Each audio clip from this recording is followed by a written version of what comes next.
اہل ایمان سب ایک ہے، ان اہل ایمان میں اللہ تعالیٰ کچھ لوگوں کو چنتا ہے، ان کے جلال کو ختم کرتا ہے، ایسا ختم کرتا ہے کہ جلال کو جمال میں بدلتا ہے۔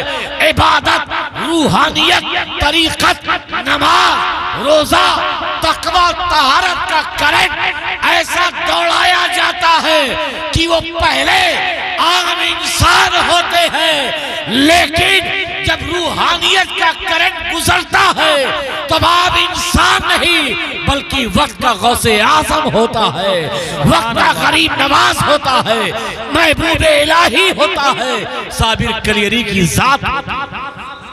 سبحان اللہ، سبحان اللہ۔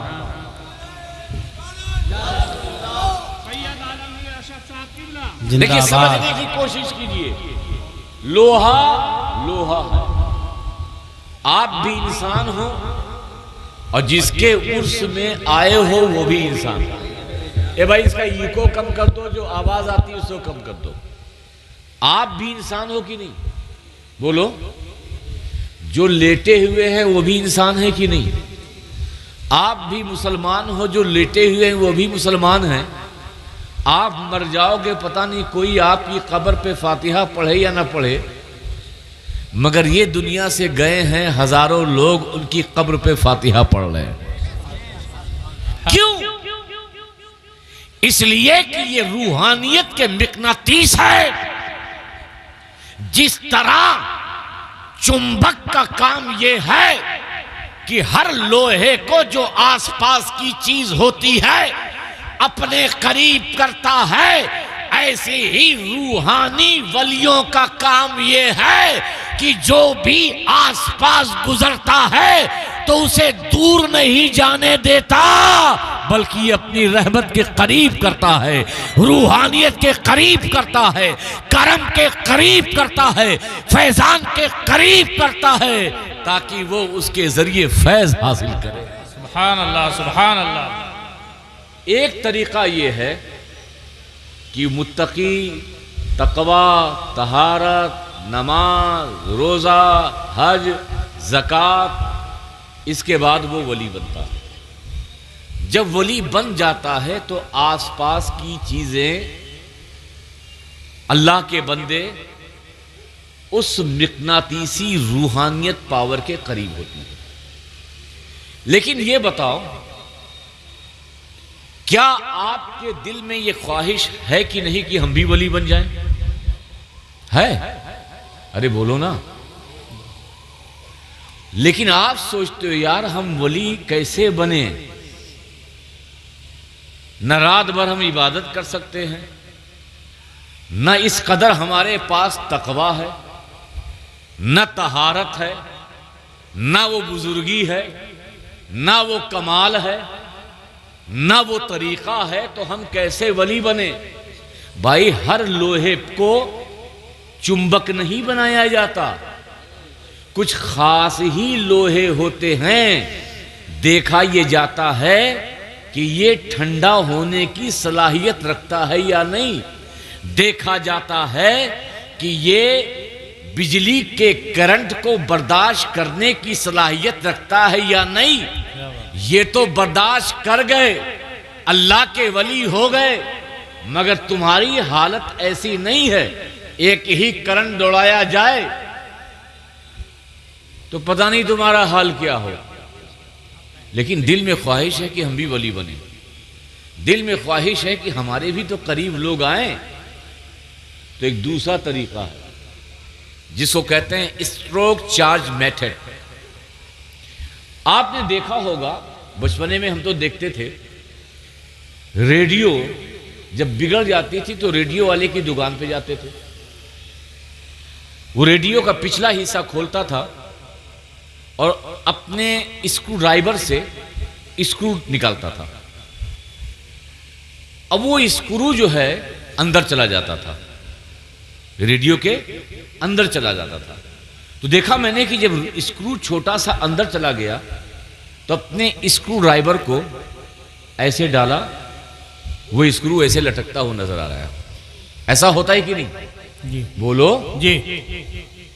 چھوٹا سا اسکرو اس اسکرو ڈرائیور سے لٹکا ہوا ہے، چمٹا ہوا ہے، لگا ہوا ہے۔ میں نے سوچا یہ اسکرو ڈرائیور تو لوہا ہے، یہ خاصیت تو چمبک میں ہوتی ہے، اسکرو ڈرائیور میں کہاں سے یہ خاصیت آئی؟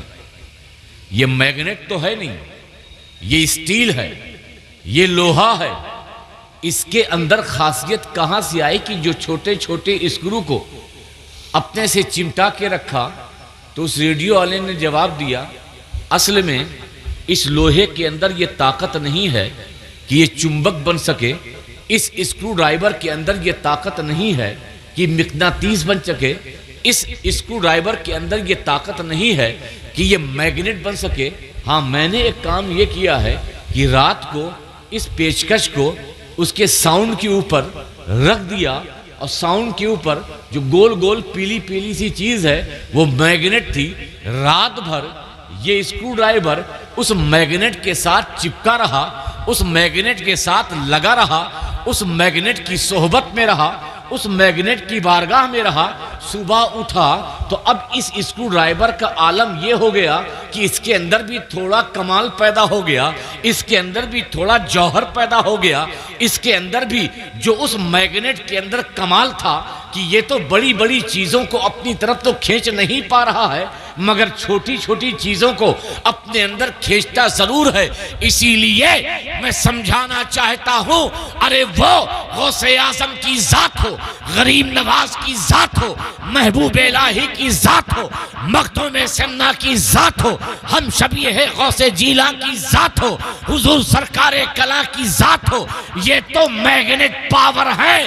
تم ایسے بن نہیں سکتے، لیکن تم یہ چاہتے ہو کہ تمہارے اندر بھی کمال آئے، تم یہ چاہتے ہو تمہارے اندر بھی جوہر ہے، تو تمہیں کچھ کرنے کی ضرورت نہیں ہے، سرکار کلا کی بارگاہ کے نوکر بن جاؤ، غوث اعظم کی بارگاہ کے غلام بن جاؤ، اس مولانا اختر حسین اشرفی کی بارگاہ کے مجاور بن جاؤ۔ ارے 24 گھنٹہ ان کی بارگاہ کی مجاوری کرو گے تو تمہارے اندر بھی کچھ نہ کچھ فیض حاصل ہو کے رہے گا۔ بے شک بے شک، سبحان اللہ سبحان اللہ۔ یاد رکھیے سارے جو ہیں دنیا میں آنے کے بعد ولی نہیں ہوئے، کچھ ایسے بھی ہیں جو دنیا میں آنے سے پہلے ولی تھے۔ بے شک دنیا میں آنے سے پہلے ولی، ماں کے پیٹ میں ہے تبھی ولی۔ واہ، حضور غوث اعظم اللہ کے ولی تھے ہیں، مگر دنیا میں آنے کے بعد تقوی و طہارت اور نماز روزے کے بعد ولی نہیں بنے، بلکہ جب ماں کے پیٹ میں ہیں تبھی سے میرا غوث اعظم اللہ کا ولی تھا۔ بے شک۔ اور جب 4 سال 4 مہینے 10 دن کے ہوئے، حافظ جی آئے، کہا عبد القادر شروع کرو، کہا پڑھو اعوذ باللہ من الشیطان الرجیم۔ عبد القادر جیلانی سے کس نے کہا؟ استاد نے، حافظ جی نے۔ آج بسم اللہ خوانی ہے، آج بسم اللہ خوانی میں عبد القادر جیلانی کو استاد جی اس کو بلایا جائے۔ استاد نے کہا، حافظ جی نے کہا اعوذ باللہ من الشیطان الرجیم، تو جانتے ہو 4 سال کے عبد القادر جیلانی نے کیا کہا؟ اعوذ باللہ من الشیطان الرجیم، بسم اللہ الرحمن الرحیم، الحمدللہ رب العالمین، الرحمن الرحیم، مالک یوم الدین، ایاک نعبد و ایاک نستعین، اہدنا الصراط المستقیم، صراط الذین انعمت علیہم غیر المغضوب علیہم ولا الضالین۔ پہلا پارہ، دوسرا پارہ، تیسرا پارہ، چوتھا پارہ، 5واں پارہ، 6واں پارہ، 7واں پارہ، 8واں، 9واں، 10واں، 11واں، 12واں، 13واں، 14 پارہ، 15 پارہ، 16، 17 پارہ جب پڑھا تو مولوی صاحب بے ہوش۔ واہ واہ، ایسا شاگرد میری آنکھوں نے دیکھا نہیں، جس کو بسم اللہ پڑھانے کے لیے آیا ہوں، جس کو بے سمجھانے آیا ہوں، جس کو سین سمجھانے آیا ہوں، وہ تو بسم اللہ کیا پہلے سے لے کے 17 پارہ پڑھ رہا ہے۔ کہا شہزادے عبد القادر جیلانی یہ ماجرا کیا ہے، یہ سبب کیا ہے؟ اس آنکھ نے پہلے بیٹے کو دیکھا ہے، پہلی شخصیت کو دیکھا ہے، پہلے لڑکے کو دیکھا ہے جو شروع میں ہی 17 پارہ سنا دے۔ تو عبد القادر جیلانی نے کہا حافظ جی بات یہ ہے جب اپنے ماں کے پیٹ میں تھا میری ماں یہ پاروں کی تلاوت کرتی تھی، تبھی عبد القادر جیلانی نے ان 17 پاروں کو یاد کر لیا تھا۔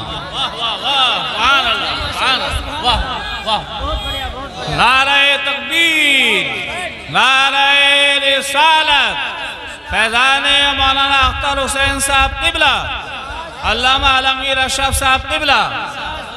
تو ولی ایک مادرزاد ہوتا ہے، یعنی ماں کے پیٹ میں ہی وہ ولی ہوتا ہے، اور ایک وہ ہے جو دنیا میں آنے کے بعد کچھ ایسے حالات بنے تو ولی ہوتا ہے۔ حضرت حبیب اجمی، کیا نام؟ سبھی بولو، حضرت حبیب اجمی بہت بڑے سود خور تھے، بہت بڑے سود خور تھے، اتنے بڑے سود خور تھے کہ جہاں سود کی رقم لینے جاتے تھے اگر رقم نہیں ملتی تو جو گئے ہیں اس کا بھی ایکسٹرا سود لیتے تھے۔ حبیب اجمی جب اپنے گھر سے، محلے سے، میدان سے گزرتے تھے تو محلے کے بچے جانتے ہو کیا کہتے تھے؟ اے بچوں حبیب سے دور بھاگو، اگر کہیں اس کے دامن کی ہوا بھی لگ گئی تو ہم سب بھی گنہگار ہو جائیں گے۔ اس قدر حبیب اجمی کا جرم اور گناہ اور آپ کا سود خوری کا یہ عمل عام تھا۔ یہ صرف بڑوں کی زبان پہ نہیں بلکہ بچے بھی یہ جانتے تھے یہ بہت بڑا گنہگار ہے، بہت بڑا پاپی ہے، بہت بڑا گنہگار ہے، سود خور ہے، ان سے آپ بھاگتے تھے۔ تو ایک دن حبیب اجمی ایک شخص کے وہاں گئے اور کہا کہ مجھے سود کی رقم دو۔ اس کا شوہر نہیں تھا۔ عورت نے کہا میرا خاوند، میرا پتی نہیں ہے۔ کہا نہیں ہے تو کیا ہوا، حبیب تمہارے دروازے پہ آیا ہے، جو کچھ بھی ہو اس کا سود تم مجھے دو۔ کہا میرے پاس کچھ نہیں ہے، میں ہانڈی میں کھانا بنا رہی ہوں، سالن بنا رہی ہوں، بچے بھوکے ہیں۔ کہا اچھا سالن بنا رہی ہو، وہ ہانڈی مجھے دے دو، تیرے بچے بھوکے رہیں یا نہ رہیں مجھے اس سے کوئی مطلب نہیں، حبیب آیا ہے تو کچھ نہ کچھ لے کے جائے گا۔ حبیب اجمی نے وہ سالن لیا، پتیلی لی، اپنے گھر آئے۔ گھر آنے کے بعد جب دسترخوان لگایا، کھانا کھانے کے لیے بیٹھے تو جیسے ہی پتیلی سے ڈھکن ہٹایا تو دیکھا کہ وہ سارا سالن خون بن گیا ہے۔ کیا بن گیا ہے؟ خون۔ ہمارے سامنے تو ہزاروں نصیحتیں ہوتی ہیں مگر پھر بھی ہمارے دل نہیں بدلتے۔ مگر پہلے کے لوگ وہ تھے کہ اگر ایک بھی واقعہ ان کے سامنے ایسا ہو جاتا تھا تو دل کی دنیا ایسے بدل دیتے تھے کہ آج بھی لوگ ان کے بدلنے کی وجہ سے انہیں یاد کرتے ہیں۔ حبیب اجمی نے توبہ کی اور کہا اے اللہ تو گواہ رہ، جس کو میں نے قرضہ دیا ہے سارے لوگوں کے قرضے کو میں نے معاف کیا۔ سبھی بول دو، پوری جوانی گناہوں میں گزری، سود خوری میں گزری، مگر ایک وقت آیا خدا کی بارگاہ میں توبہ کی۔ اب وہی حبیب اجمی صبح اٹھتے ہیں تو اپنی گلیوں سے گزر کر میدان سے جاتے ہیں تو محلے کے بچے کہتے ہیں اے بچوں آؤ ذرا حبیب اجمی کے قریب آؤ، اگر آج اس کے دامن کی ہوا لگ جائے گی تو اللہ ہمیں بھی ولیوں میں شامل فرما لے گا۔ سبحان اللہ، سبحان اللہ، واہ واہ واہ۔ کل تک وہ گنہگار، کل تک وہ پاپی تھے، مگر سچی توبہ کی، ایسی سچی توبہ کہ اللہ نے صرف انہیں ان گناہوں کو معاف نہ فرمایا بلکہ اللہ نے ولیوں کا سردار بنا دیا، ولیوں کی جماعت کا امیر بنا دیا، اور ایسا امیر بنایا کہ پوری دنیا کو خبر کر دی کہ اب حبیب جو گنہگار تھا ہم نے اس کے گناہوں کو معاف کر دیا اور اپنا اسے پیارا بندہ بنا لیا۔ سبحان اللہ سبحان تو اللہ۔ آپ دیکھیے کچھ بندے ہیں جو گنہگار ہوتے ہیں، یا تو عمل کے ذریعے یا تو تقوی کے ذریعے، یہ خدا کا خاص فضل ہوتا ہے، تب جا کر کے وہ ولی بنتے ہیں۔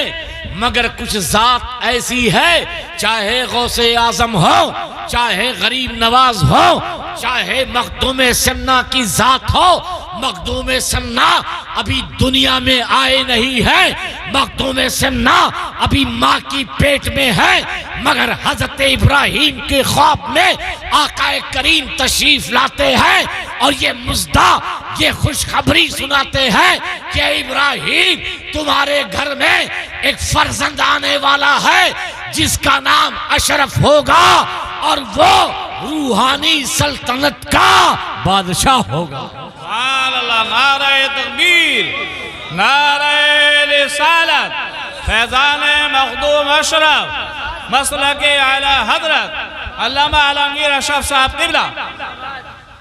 تو ولی دو طریقے کے ہوتے ہیں، ایک تو وہ ہیں جو تقوی و طہارت کے ذریعے اپنے گناہوں پہ نادم ہو کر، شرمندہ ہو کر، اللہ کی بارگاہ میں تائب ہو کر اللہ کے مقبول ولی بن جاتے ہیں، اور ایک جو پہلے ہی سے ماں کے پیٹ میں ہی اللہ انہیں ولی بنا کر بیچتا ہے۔ اچھا ایک مثال دو، پہلے کبھی ہو سکتا ہے دیا ہوں۔ دودھ جانتے ہو؟ دودھ بولو، بہت لمبی تقریر نہیں کروں گا۔ دودھ جانتے ہو؟ جی پانی جانتے ہو؟ جی جلدی سے جواب دو جی۔ کہ دودھ کی قیمت زیادہ ہے یا پانی کی؟ دودھ کی۔ بولیے کس کی قیمت زیادہ ہے؟ ارے بولیے نا۔ دودھ کی۔ دودھ کی۔ دودھ کتنے روپے لیٹر ملتا ہے اصلی؟ نہیں مطلب اوریجنل ملتا ہے؟ وہی نکالتے ہیں؟ ارے جب نکالتے ہیں تو پہلے ہی بالٹی میں پانی ڈال لیتے ہیں۔ میں نے آج تک اصلی دودھ دیکھا ہی نہیں، اور دودھ والے جو دودھ بیچتے ہیں وہ کبھی نہیں کہتے کہ میں نے دودھ میں پانی ملایا، کبھی یہ نہیں کہتے کہ میں نے دودھ میں پانی ملایا، کیونکہ وہ پانی میں دودھ ملاتے ہیں۔ ایسا ہے کہ نہیں؟ اب پوری توجہ، میں بہت لمبی چوڑی تقریر کرنے نہیں آیا ہوں، اب یہ سب دینا بند کرو تو میری خود توجہ اس سے ہٹ جاتی ہے۔ دودھ قیمتی یا پانی؟ بولتے رہیے جلدی سے۔ دیکھیے آپ ہی کے ذہن کے حساب سے مثال دے رہا ہوں۔ قیمتی کیا ہے؟ دودھ۔ قیمتی کیا ہے؟ دودھ۔ پانی کی قیمت ایک اعتبار سے نہیں ہے، اور دوسرے اعتبار سے پانی قیمتی ہے، دودھ نہیں۔ اگر یہ پانی نہ ہو تو ہماری زندگی ہی نہیں، ہماری زندگی کی بقا کا سبب پانی ہے۔ جی لیکن بازار میں بکنے کے اعتبار سے دودھ کی قیمت ہے، مگر پانی کی کوئی قیمت نہیں ہے۔ ایک دن دودھ نے پانی سے کہا، ہوتا ہے نا کہ جس کی قیمت ہو تو اس کو غرور آ جاتا ہے، گھمنڈ آ جاتا ہے، تو اس نے پانی سے کہا یار تیری حیثیت کیا ہے؟ تو کیا ہے؟ تیری حیثیت کیا ہے؟ تیرا اسٹیٹس کیا ہے؟ تیرا مقام کیا ہے؟ اس نے کہا کیا بات ہے؟ کہا تو دیکھتا نہیں میں 1 لیٹر، میں بولو نا، تو 3 لیٹر، دونوں ملتے ہیں، مگر بیچنے والا یہ نہیں کہتا کہ پانی لے لو، بیچنے والا میرے 1 لیٹر ہونے کے باوجود بھی کہتا ہے کہ دودھ لے لو۔ تیری قیمت ہے ہی نہیں، تو 3 لیٹر ہونے کے باوجود بھی اور میں 1 لیٹر ہونے کے باوجود بھی تیرا نام نہیں لیا جاتا، کیونکہ دودھ بیچنے والا جانتا ہے کہ پانی کی کوئی قیمت نہیں ہے بازار میں، اگر قیمت ہے دودھ کی ہے تو تیرا نام لے گا وہ تو کوئی مجھے بھی نہیں خریدے گا، بلکہ میری قیمت ہے اس لیے لوگ تجھے خریدتے ہیں۔ تو جانتے ہو پانی نے کیا جواب دیا؟ سنو گے؟ سبھی بولو سنو گے؟ جی اور بلند آواز سے بولو سنو گے؟ جی پوری توجہ، یہ سمجھو کہ یہ دودھ ہے ایک بالٹی میں اور ادھر پانی ہے۔ دودھ پانی سے بول رہا ہے کہ تیری کوئی حیثیت نہیں، میری قیمت ہے۔ پانی سمجھدار تھا، کہا بھائی تم صحیح بول رہے ہو، میری کوئی قیمت نہیں ہے، میں کوئی آرگومنٹ نہیں کرتا، میری کوئی قیمت ہے ہی نہیں، میری کوئی حیثیت نہیں ہے، میرا کوئی اسٹیٹس نہیں ہے، لیکن کب میں یہاں ہوں تو میری کوئی حیثیت نہیں ہے۔ توجہ، میں یہاں ہوں تو میری کوئی قیمت نہیں، لیکن جیسے ہی میں تیرے اندر آیا، واہ جیسے ہی میں تیرے اندر آیا، جو قیمت تیری تھی وہی قیمت میری ہو گئی۔ سبحان اللہ، واہ واہ واہ، بے شک، سمجھو، جب تک میں تجھ سے جدا تھا تب تک میری کوئی قیمت نہیں تھی، جیسے ہی میں تیرے اندر آیا جو قیمت تیری تھی وہی قیمت میری ہو گئی۔ مولانا اختر حسین اشرفی آج اپنی قبر سے یہی بات بول رہے ہوں گے کہ میری کوئی قیمت نہ تھی، میری کوئی قیمت نہ تھی جب تک سرکار کلا کی نظر نہ پڑی تھی، جب تک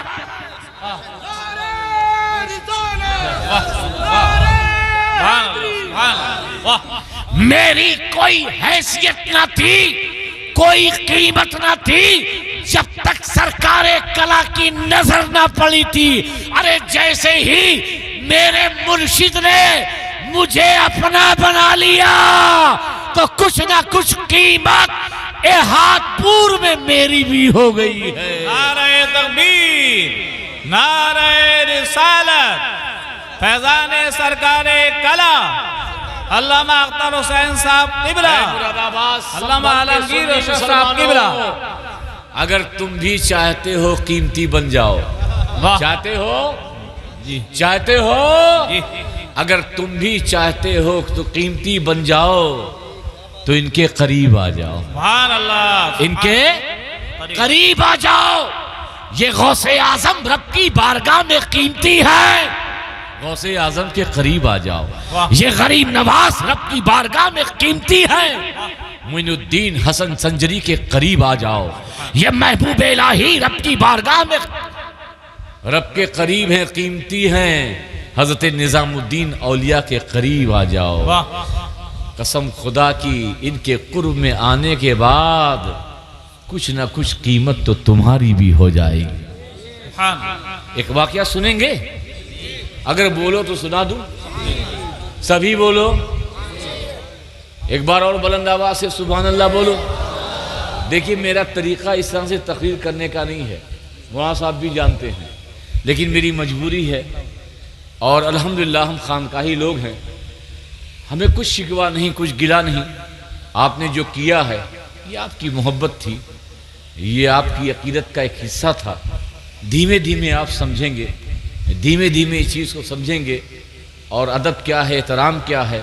انشاءاللہ ایک دن آپ وہی ہوں گے کہ جیسے اسٹیج پہ لوگوں کو روکا جا رہا تھا، آپ اس علاقے میں لوگوں کو روکیں گے کہ سادات کا ادب کیا ہے، علماء کا ادب کیا ہے، علماء کا احترام کیا ہے۔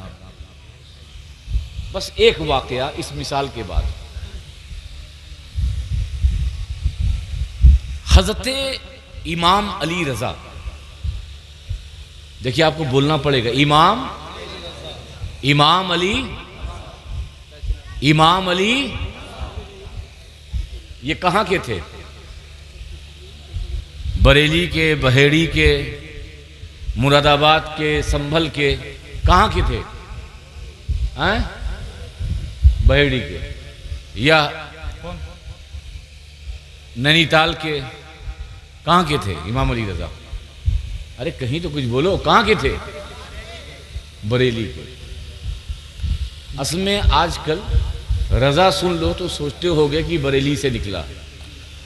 بغداد شریف۔ امام احمد رضا کا جو رضا نام ہے اعلیٰ حضرت فاضل بریلوی کا، نقی علی رضا، تقی علی رضا، ان کو بھی جو رضا نام ملا ہے حضرت موسیٰ کاظم کے بیٹے حسین کے پوتے حضرت امام علی رضا کے رضا نام سے احمد رضا پڑا ہے۔ سبحان اللہ، سبحان اللہ، واہ۔ یہ رضا امام علی رضا سے، تو یہ امام موسیٰ کاظم کے بیٹے، امام جعفر صادق کے پوتے، کیا نام تھا؟ امام علی رضا، امام علی رضا، یاد رکھ لو۔ اور ادھر نہیں جاؤں گا، اعلیٰ حضرت نے تو ان کے تعلق سے لکھا ہے، یہ اپنے چہرے پہ نقاب ڈالتے تھے، اس قدر حسین تھے کہ چہرے پہ نقاب ڈالتے تھے۔ اور جب آپ نشاپور پہنچے ہیں، 200 علماء آپ کے استقبال کے لیے پہنچے تو کہا حضور آپ اپنے چہرے سے پردہ ہٹا دیجئے، کہ جب امام علی رضا نے اپنے چہرے سے پردہ ہٹایا تو 200 علماء غش کھا کر بے ہوش ہو گئے۔ اللہ اکبر۔ تو ذرا سوچو، نبی کے فرزند کے فرزند کے فرزند امام جعفر صادق کے پوتے کا جب یہ عالم ہے تو میرے مولا علی کے حسن کا عالم کیا ہوگا؟ اور مولا علی کے حسن کا عالم یہ ہے تو ہم سب کے آقا و مولا احمد مجتبیٰ کے حسن کا عالم کیا ہوگا؟ سبحان اللہ، واہ واہ، بے شک۔ جو بات کہنا چاہتا ہوں کچھ اور ہے۔ امام علی رضا کی بارگاہ میں ایک غریب آیا اور اس نے عرض کیا، اے امام علی رضا، میں غریب ہوں، مسکین ہوں، میرے گھر میں فاقہ ہے، کئی دنوں سے لوگوں نے کھانا نہیں کھایا ہے، آپ کچھ عطا کر دیجئے۔ کیا کہا؟ آپ کچھ؟ تو امام علی رضا نے کہا کہ جا، میری چپل دروازے پہ ہے، لے جا۔ کیا کہا؟ جا، میری چپل، میری نالین، میرا جوتا دروازے پر ہے، لے جا۔ اس نے سوچا یار میں نے بھوک کی بات کی، میں نے پیاس کی بات کی، میں نے اپنی غریبی کی بات کی، شاید حضرت نے سنا نہیں۔ کہا حضور میں بھوکا ہوں، پیاسا ہوں، میری فیملی بھی کئی دنوں سے بھوک و پیاس میں تڑپ رہی ہے، حضور کچھ عنایت کیجئے، کچھ عطا کیجئے۔ تو امام علی رضا نے پھر فرمایا جا، میری چپل لے جا، میری نالین لے جا، تیری 7 پشت کھائے گی۔ بلند آواز سے بول دو، تیری 7۔ سبحان اللہ۔ اب کہا ارے بھئی آپ تو بولنا ٹھیک نہیں ہے۔ چپل لیا، میں آپ کی بھاشا میں سمجھانے کے لیے چپل بول رہا ہوں نا، نالین شریف، آپ کا جوتا لیا، اور جوتا لے کے وہ غریب مسکین شخص اپنے سر پہ لے کے جا رہا ہے، سر پہ لے کے جا رہا ہے۔ تو ایک قافلہ آ رہا تھا، تجارت کر کے مال تجارت کا اونٹوں پہ ڈال کر کافی منافع کما کر آ رہا تھا۔ تو اس نے دور سے دیکھا یار کون آدمی ہے، چپل سر پہ رکھے ہے، پیر میں نہیں پہنے، لگتا ہمارے علاقے میں کوئی پگلا آ گیا، کوئی ہاف مینٹ آ گیا، کوئی دیوانہ آ گیا، چلو قافلے کو جلدی سے اسے قریب لے جاؤ۔ قافلے کو اس کے قریب لے گئے، کہا تو پاگل تو نہیں ہے، تو دیوانہ تو نہیں ہے، گرم گرم ریت ہے، چپل پیر میں پہننے کی جگہ ہے، اور تو سر پہ رکھے ہوئے ہے۔ تو اس نے کہا اے قافلے کے سالار، اے تاجر، تجھے پتا بھی ہے چپل کس کی ہے؟ تجھے پتا بھی ہے یہ چپل کس کی ہے؟ کہا کس کی چپل ہے؟ کہا یہ آل رسول کی نالین ہے، یہ امام زین العابدین کے پوتے کی نالین ہے، یہ امام موسیٰ کاظم کے شہزادے کی نالین ہے۔ کہا اچھا ان کی نالین ہے؟ کہا ہاں۔ کہا بیچو گے؟ کہا بیچو گے؟ کہاں بیچوں گا؟ کہا کتنے میں بیچو گے؟ سوچا اگر 100 روپیہ بولتا ہوں زیادہ ہو گیا، گاہک نکل گیا تو 50 بولتا ہوں تو کہیں زیادہ ہو گیا تو چلا گیا تو کہا ایسا ہے جتنا تم دے دو اتنے میں یہ جوتا لے لو. کیا کہا؟ جتنا تم دے دو اتنے میں یہ جوتا لے لو. اس تاجر جو کہ اپنے وقت کا اڈانی تھا، امبانی تھا، اس قدر امیر تھا، اس نے کہا جوتا دو گے؟ کہا ہاں.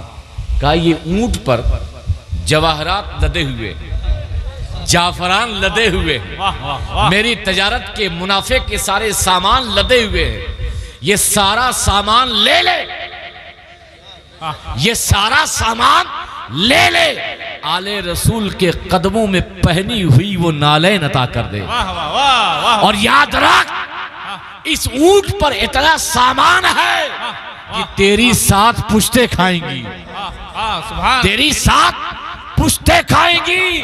تو اس غریب نے کہا واہ امام علی رضا، آپ نے جب جوتی دی تو کہا 7 پشتیں کھائیں گی، اور لینے والے نے بھی جب خریدی تو کہا 7 پشتیں کھائیں گی. سبحان اللہ سبحان. اب بات ختم نہیں ہوئی، یہ آخری واقعہ ہے، اس سے آگے نہیں بیان کروں گا.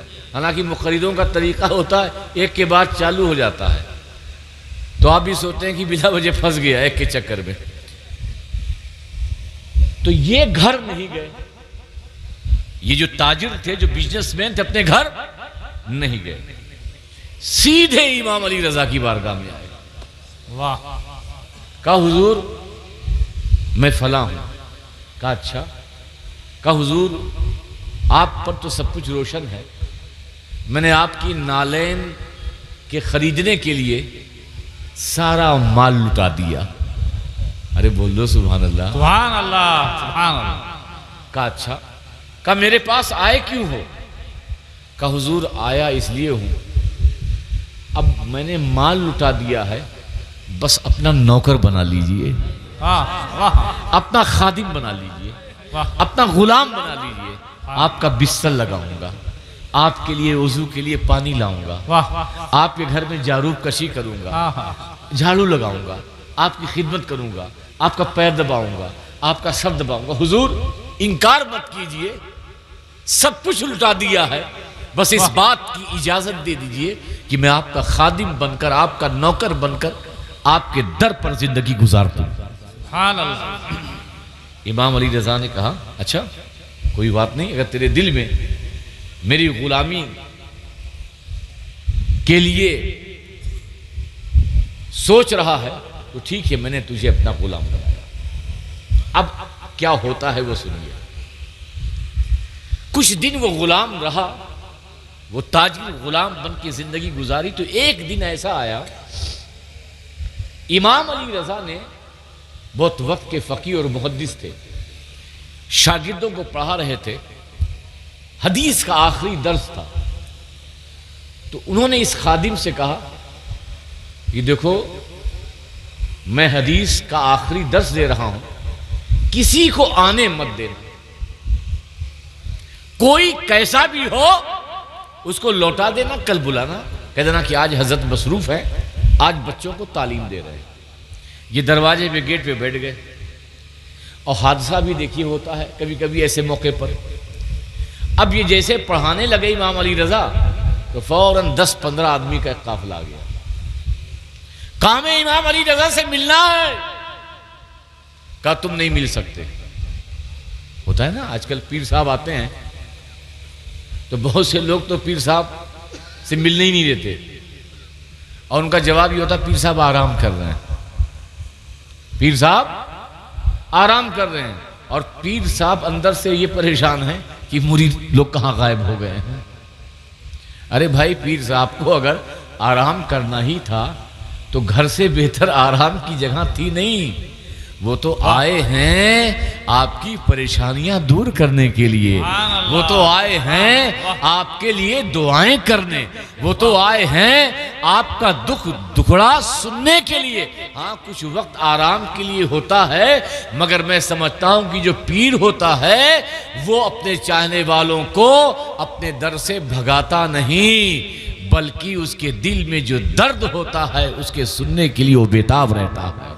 سبحان اللہ سبحان اللہ. اب وہ بھی سوچا کہ بھئی یہ کیسا مرید ہے، کیسا غلام ہے. کہا ہم کو ملنا ہے. کہا نہیں مل سکتے. کہا بھائی ہماری پرابلم تو سمجھ، ہم بہت دور سے آئے ہیں، تو عجیب آدمی ہے، پر 2 منٹ کا ٹائم دے دے، حضرت سے ملنا ہے 2 منٹ. کہ پرابلم کیا ہے؟ کہا پرابلم یہ ہے کہ ہمارے علاقے میں باڑھ آ گئی ہے. ہمارے علاقے میں باڑھ آ گئی ہے. باڑھ کا پانی ہمارے محلے میں آنے والا ہے. ہمارے مویشی مر جائیں گے، جانور مر جائیں گے، گھر گر جائے گا، فصلیں برباد ہو جائے گی. ہم آئے ہیں کالے رسول کی بارگاہ میں، اگر یہ دعا کر دیں گے تو شاید کہ یہ پریشانی ان کی دعاؤں کی برکت سے دور ہو جائے. اچھا بتاؤ، اس گاؤں میں مسجد نہیں رہی ہوگی؟ اللہ نہیں تھا وہاں؟ تھا کہ نہیں؟ جس گاؤں سے وہ آئے تھے وہاں اللہ تھا کہ نہیں؟ اللہ تو ہر جگہ ہے. تو پھر یہاں کیوں آئے؟ اتنی دور کیوں آئے؟ ان کا آنا بتا رہا ہے کہ اللہ تو ہر جگہ ہے، سنتا سب کی ہے، مگر اس کی زیادہ سنتا ہے جو اللہ کے محبوب ہوتے ہیں. بے شک. ان کی زیادہ سنتا ہے جو اللہ کے مقبول ہوتے ہیں. ان کی بھی اللہ سنتا، مگر امام علی رضا کی بارگاہ میں آئے. کہا یہاں جلدی سنا جائے گا، اس لیے امام علی رضا کی بارگاہ میں گزارش کرو، اللہ تعالیٰ سن لے گا، باڑھ سے ہم سب کو نجات ملے گی. کہا بھائی معاملہ یہ ہے، پلیز 2 منٹ کا ٹائم دے دو. اب توجہ ہے، آخری بات ہے بس. کہ پلیز 2 منٹ کا ٹائم. اب یہ پیر کا حکم تھا، آقا کا حکم نہیں مل سکتے. عجیب ملنگ آدمی ہے، عجیب غلام ہے، عجیب چوکیدار خادم ہے. پھر انہوں نے کہا، اب اس غلام کو جوش آ گیا، غلام کو جوش آ گیا. کہاں اندر جانے کی ضرورت کیا ہے؟ واہ بول دو. واہ واہ واہ. کہاں اندر جانے کی ضرورت کیا ہے؟ جا کے دریا سے کہنا، امام علی رضا کی اس غلام کا واسطہ، اے دریا تو راستہ بدل دے. واہ واہ واہ. کیا بات. اے دریا تو راستہ بدل دے. وہ بھی اہل عقیدت تھے، اہل نسبت تھے. تھوڑی سوچتے کہ تو کیا، تیری اوقات کیا. فوراً چلے گئے. جب گئے ادھر درس ختم ہوا، یہ اندر گئے. کہا کچھ ہوا کیا؟ امام علی رضا نے پوچھا کچھ ہوا کیا؟ کہا حضور آپ عجیب پھنسا دیتے ہو. کہا کیا ہوا؟ پورا واقعہ بتایا. کچھ لوگ آئے تھے، آپ سے ملنا چاہتے تھے، آپ نے اجازت نہیں دی. جب وہ بہت مجبور انہوں نے کر دیا، میں نے خود سے نہیں کہا، میں ان کی پریشانی دیکھ کر جوش میں آ کر میرے منہ سے نکل گیا. جا کے امام علی رضا کے اس غلام کا واسطہ دریا سے کہنا، اے دریا تو راستہ بدل دے. تو جانتے امام علی رضا نے کہا، کیا کہا؟ کہ غلام تجھے تو اپنے سر کی حقیقت کا پتہ ہی نہیں ہے.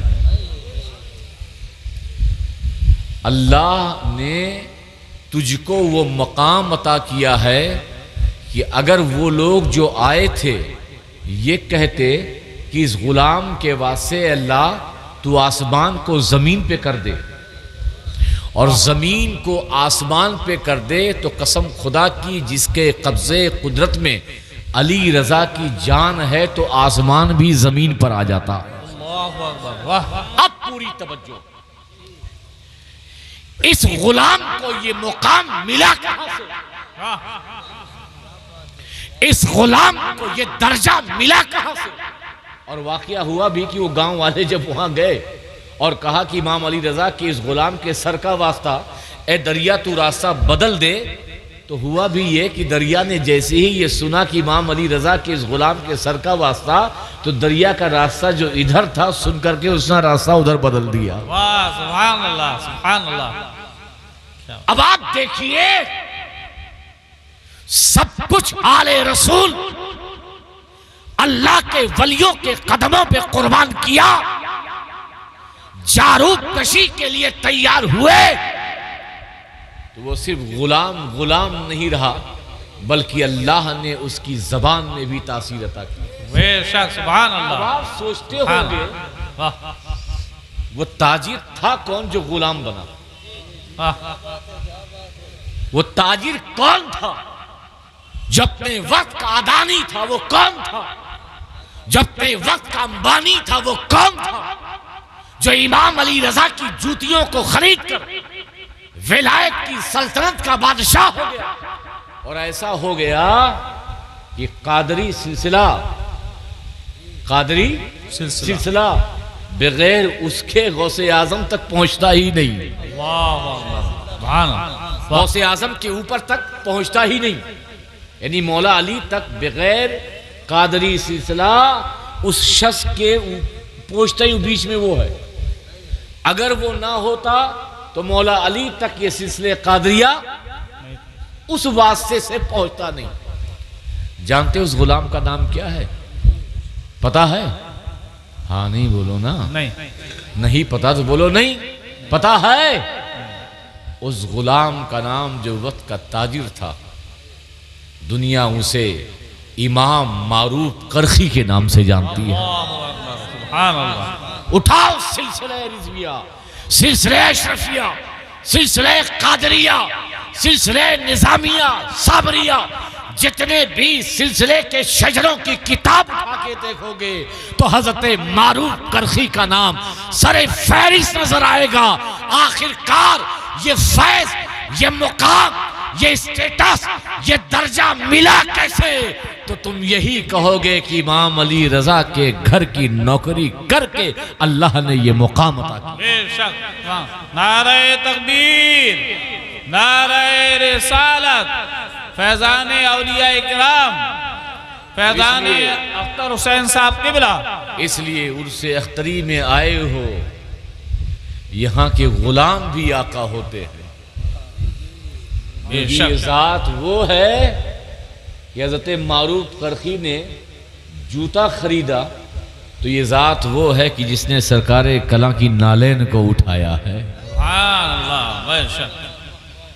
تو غلاموں کے اندر بھی وہ پاور آتے ہیں اگر آقا کی نگاہ اپنے غلاموں پہ پڑ جائے، آقا کے مقبول ہو جائیں۔ یہاں پہ بھی وہ نیک تمنائیں پوری ہوتی ہیں، کیونکہ یہ بھی اللہ کے ولیوں کے محبوب ہوتے ہیں، پسندیدہ ہوتے ہیں، اور ایک سلسلہ چلتا ہے جو مولا علی آقا کریم تک پہنچتا ہے، اور پھر وہ اللہ کی بارگاہ میں آپ کی دعائیں آرزوؤں کی شکل میں مکمل ہوتی ہے۔ اللہ کی بارگاہ میں دعا ہے کہ اللہ تبارک تعالی ہمارا یہاں آنا قبول فرمائے، آمین۔ اور بہت ہی محنت